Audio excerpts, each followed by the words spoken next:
आज कश्मीर से लेकर कन्याकुमारी तक जय श्री राम के नारों की गूंज सुनाई दी। नमस्कार, स्वागत है आपका द न्यूज पर।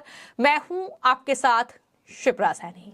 अयोध्या में रामलला की प्राण प्रतिष्ठा भव्य मंदिर में हुई और कन्याकुमारी से लेकर कश्मीर तक जय श्री राम के नारों की गूंज सुनाई दी। जी हां, कश्मीर घाटी में ऐतिहासिक मंदिर जो कि शंकराचार्य मंदिर है और साथ ही सूर्य मंदिर में विशेष पूजा अर्चना इस मौके पर रखी गई। तो वहीं जगत गुरु रामभद्राचार्य की आंखों से आंसू छलक आए।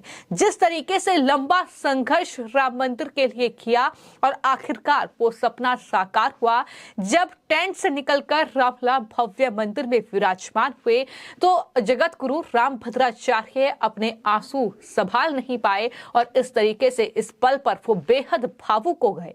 मीडिया से बातचीत करते हुए उन्होंने दो शब्द ही कहे। उन्होंने कहा कि मेरी गवाही ने इस केस की दिशा बदलती थी और आज मैं बेहद खुश हूं। क्या कुछ उन्होंने कहा है, सुनिए। प्रधानमंत्री भी भावुक हो गए। अभी मैं भावुक हूँ। आज तो मेरी वही स्थिति है जो वनवास से राम जी के लौटने पर वशिष्ठ जी की स्थिति थी। इससे भी क्या कहूँ। सीताराम भैया, श्री राम श्री राम श्री राम। प्रधानमंत्री जी ने आपसे क्या कहा, आपने क्या आशीर्वाद दिया उन्हें? उन्होंने कहा कहिए महाराज। हमने कहा आनंद है, आपका मंगल हो। आप देखा नहीं प्रसाद में हाथ में जाते हुए उनको। जी जी जी, आपका आशीर्वाद ले रहे थे, फिर आपने क्या कहा, कैसे? यही कि प्रसन्न रहिए, सफल होइए। 24 का चुनाव जीत जाएंगे। जीत जाएंगे महाराज। और 350 सीट से ऊपर आएगी। महाराज जी, अयोध्या बदल गई है अब। बदल गई है, आप भी बदल गई हैं। बिहार से आई हूँ। बिहार से प्रभु का बड़ा गहरा नाता है। बिहार से पर नीतीशवा नहीं बदला है बस। चले आइए सामने। मैम राहुल बदलेगा? नहीं बदलेगा मैडम, आपको मंदिर नहीं जाने दिया आज असम में।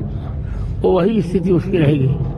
तो एक तरफ आज अयोध्या में साधु संतों का जमावड़ा था जिसमें जगत गुरु रामभद्राचार्य भी पहुंचे थे और प्रधानमंत्री नरेंद्र मोदी से भी उनकी मुलाकात हुई। उन्होंने पीएम मोदी को आशीर्वाद दिया जिसकी जानकारी खुद उन्होंने दी और ये भी साफ तौर पर कहा कि इस का श्रेय जो है वो प्रधानमंत्री नरेंद्र मोदी को ही जाता है।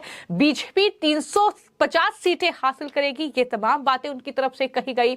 और इतना ही नहीं, जिस तरीके से अयोध्या में रामलला की प्राण प्रतिष्ठा हुई है, उसका जश्न, उसका उत्साह न सिर्फ अयोध्या में है बल्कि पूरे भारत से लेकर नेपाल तक देखने को मिल रहा है।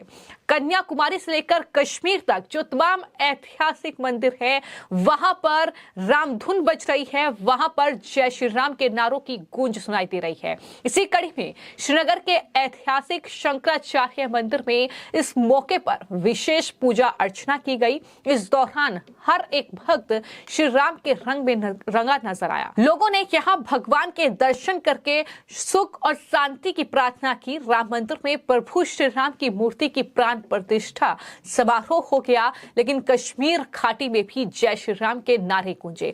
हम कश्मीर घाटी का जिक्र इसलिए कर रहे हैं क्योंकि आर्टिकल 370 से पहले जिस तरीके के हालात कश्मीर में थे, जब सरकार ने आर्टिकल 370 को खत्म करने का फैसला किया तो हालात पूरी तरीके से बदले। अब वहां पर शोभा यात्राएं भी निकलती हैं। अब वहां पर दरअसल जिस तरीके से आज पूरे विश्व भर में कहीं ना कहीं जो सनातन धर्म से जुड़े लोग हैं उन्होंने जिस तरीके से इस पूरे मूवमेंट को एक तरीके से सेलिब्रेट किया है, तो कश्मीर में भी ये जो माहौल था देखने को मिला, ये उत्सव देखने को मिला। और इसी कड़ी में कश्मीर खास हो जाता है क्योंकि वहां पर जिस तरह की राजनीति होती है, जिस तरीके से वहां के जो क्षेत्रीय राजनीतिक दल है, चाहे पीडीपी हो चाहे फिर नेशनल कॉन्फ्रेंस हो, उनके नेता जिस तरह की बयानबाजी करते हैं, जिस तरीके से वहां पर कहीं ना कहीं जो आतंकवादी ताकतें हैं वो एक्टिव रहती हैं, उन सब के बीच जिस तरीके से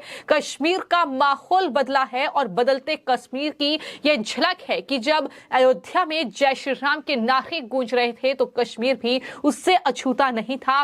श्रीनगर की घाटी में भी जय श्री राम के नारों की गूंज सुनाई दे रही थी और कश्मीर घाटी में इस तरीके से जो ऐतिहासिक मंदिर है शंकराचार्य मंदिर, वहां पर पूजा अर्चना की गई और तमाम जो टूरिस्ट वहां पर आए हुए थे उन्होंने भी पूजा अर्चना की। पूरे देश से वहां पर टूरिस्ट पहुंचे थे। जब उनसे बातचीत की गई तो उन्होंने इसको लेकर खुशी जाहिर की है। तो वहीं मंदिर में जो पुजारी हैं उनसे भी बातचीत हुई है। उन्होंने साफ तौर पर यह कहा है कि यह बेहद खुशी का मौका है और कश्मीर एक ऐसी जगह है जहां पर सद्भाव और प्रेम अलग अलग समुदाय के बीच देखने को मिलता है। ये बातें उन्होंने की हैं।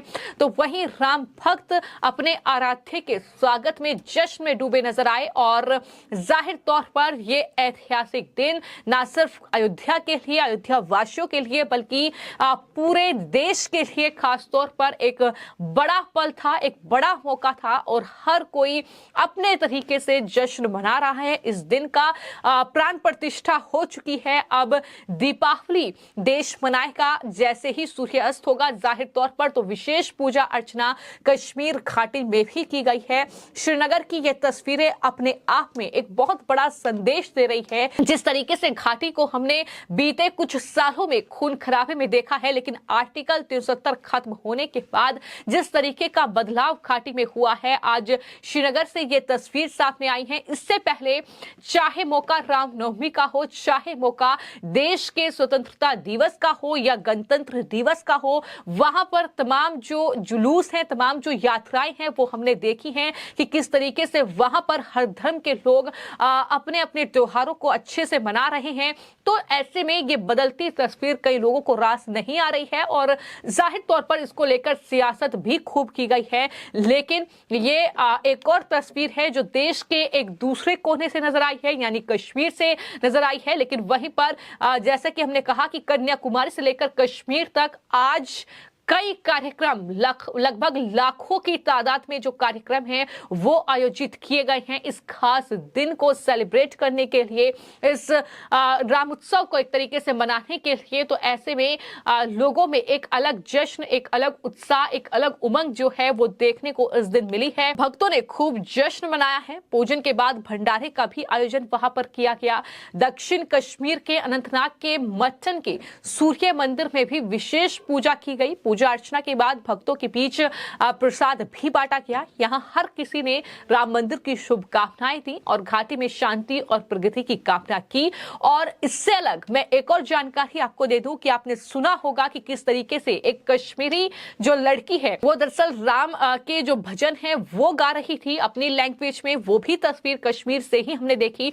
तो ये जिसका जिक्र आज प्रधानमंत्री नरेंद्र मोदी ने भी किया कि ये बदलते भारत की तस्वीर है और कहीं ना कहीं बिल्कुल ठीक वैसा ही दृश्य आज पूरे देश में और कहीं विश्व भर में नजर आया है। जिस तरीके से अयोध्या नगरी में रामलला की प्राण प्रतिष्ठा हुई, लेकिन इसका जश्न जो है वो पूरे देश में मनाया गया है और अभी भी जश्न जारी है क्योंकि अभी दीपावली बाकी है। चूंकि रामलला अयोध्या में भव्य राम मंदिर में पधार चुके हैं, वनवास खत्म हो चुका है। तो ऐसे में जाहिर तौर पर लोगों का ये उत्साह और ये जश्न थमने का नाम नहीं ले रहा है। लेकिन जिन चेहरों ने लंबा संघर्ष किया है, जिनकी कहीं ना कहीं कह सकते हैं कि इंतजार की घड़ियां अब खत्म हुई हैं, उन्हीं में से एक हैं जगत गुरु राम भद्राचार्य, जिन्होंने अपनी खुशी जाहिर की है और ये साफ तौर पर कहा है कि मेरी एक गवाही ने इस केस की दिशा बदल थी और आज मैं बहुत खुश हूं कि आज राम मंदिर बना है और मैं इसका क्रेडिट देश के प्रधानमंत्री नरेंद्र मोदी को देता हूं।